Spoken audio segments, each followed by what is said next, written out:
A highly divisive compilation of ancient texts, the Kolbrin Manuscripts is somewhat of a mystery and often claimed to be a hoax from its detractors.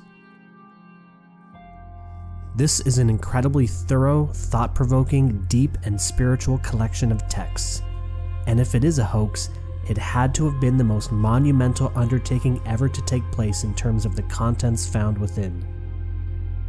If you have not read through it, at least in parts, do not judge it based on another's opinion. An incredibly small portion of the texts relate to the subject of the destroyer. The label given to this book as a Bible and as a book about planetx was done through Marshall Masters when he published the book in 2005 without the consent from the Chaldean Trust. I first purchased this book in 2001 where I ordered it online from a bookstore in New Zealand. It took over a month to ship to me and cost around 140 Canadian dollars. There is much to discuss within the Kolbrin in terms of historical validity, along with revealing and dissecting the astonishing amount of profound spiritual truths contained within its fragmented texts. This will be for a later video. The following text found within the Scroll of Cabal is shocking. It reads like a post-apocalyptic science fiction film. It could very well have been a script from The Road with Viggo Mortensen. The Scroll of Cabal is a series of commands or guides on how survivors should conduct themselves after the passage of the Destroyer or the Doom Shape, so that the seed of mankind can continue. Keep in mind that the Kolbrin has been rewritten numerous times in different languages throughout the centuries. Most names found within the text do not correlate to any known language today.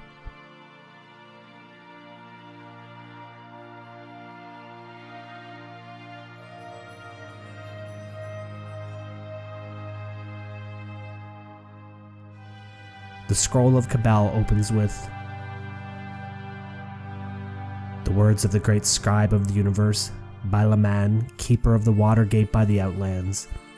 To the children of Laka at Kemwar, keepers of secrets, wise in the words of God, greetings. May your days be long in prosperity and peace. May the great Sun of Life endow your years with greenness.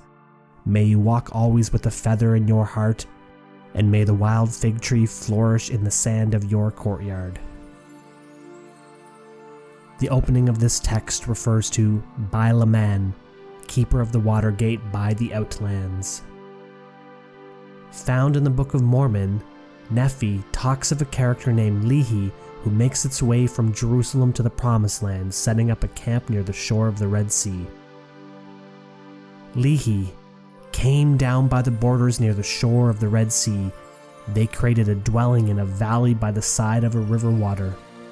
And it came to pass that he called the name of the river Laman, and it emptied into the Red Sea, and the valley was in the borders near the mouth thereof.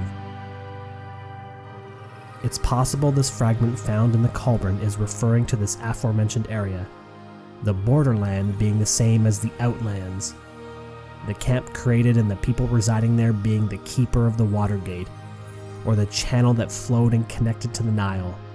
Looking at Google Earth, this is most likely referring to a habitation set up along what is now known as the Straits of Tiran.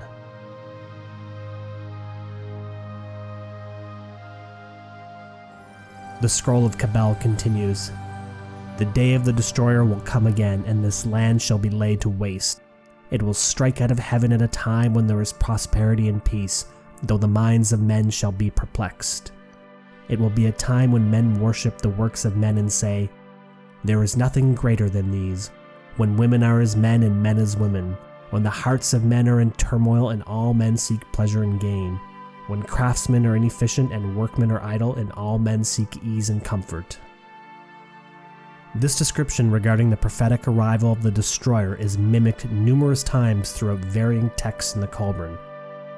For instance, in one text within the Book of Manuscripts, it said, the times of its coming and going are known unto the wise. These are the signs and times which shall precede the Destroyer's return.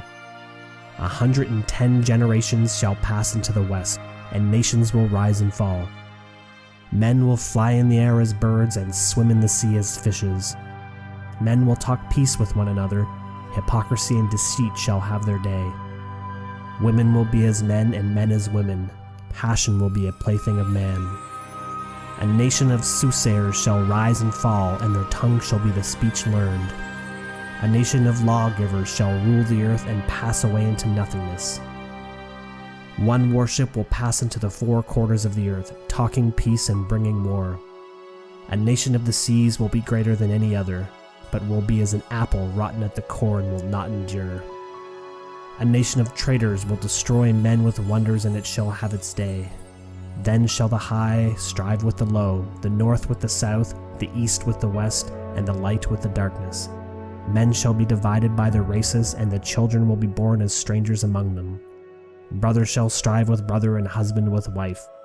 Fathers will no longer instruct their sons, and the sons will be wayward. Women will become the common property of men and will no longer be held in high regard. Then men will be ill at ease in their hearts. They will seek they know not what, and uncertainty and doubt will trouble them. They will possess great riches but be poor in spirit.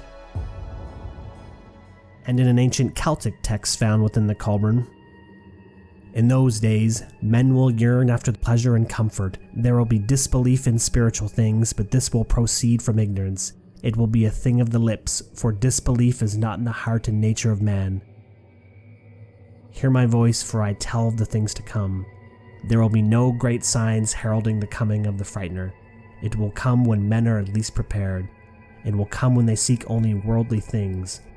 It will be a time of confusion and chaos. The scroll of Cabal then turns its attention towards instructions set out for the survivors of this catastrophe, a set of guides to live by so that the human race may flourish again. Be alert and strong, my children. Be ready for the day of the next visitation, when doom reaches down from the skies and man is blasted with irresistible power. These are the laws in which you shall find the strength to survive. Throughout the days of your hardships, remember them well, for they will bear you up. No man shall eat to excess or drink until he staggers. No man shall waste his substance in fornication. No man shall cut himself after the manner of the Easterners or suck blood. No man shall act with man as man acts with woman. I don't think this passage has anything to do with homosexuality. Children need to be born, and this can only occur with man and woman.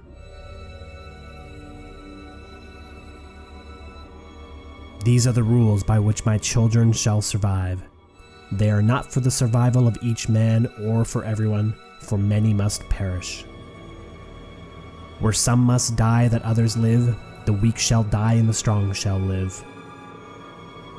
Where the choice of death is between man and child, or woman and child, the child, being instructed and capable of survival, shall live. The means of life shall be placed with the child or woman, and the man shall take his chance. Where the choice of death is between a woman with child and a woman without child, the mother shall live. Where the choice of death is between young and old, the young shall live, and the old shall die. But if the young be weak and the old strong, then the old shall live. Where the choice of death is between the wise and the wise shall live and the foolish shall die. Who shall decide? The foolish think themselves wise and the wise are weak-voiced. Let the one who is to die decide who shall live. Where few among many can hope for life, the craftsman shall survive the unskilled man, and the wife shall survive the maiden. The husband shall survive the fighting man and he who has no wife.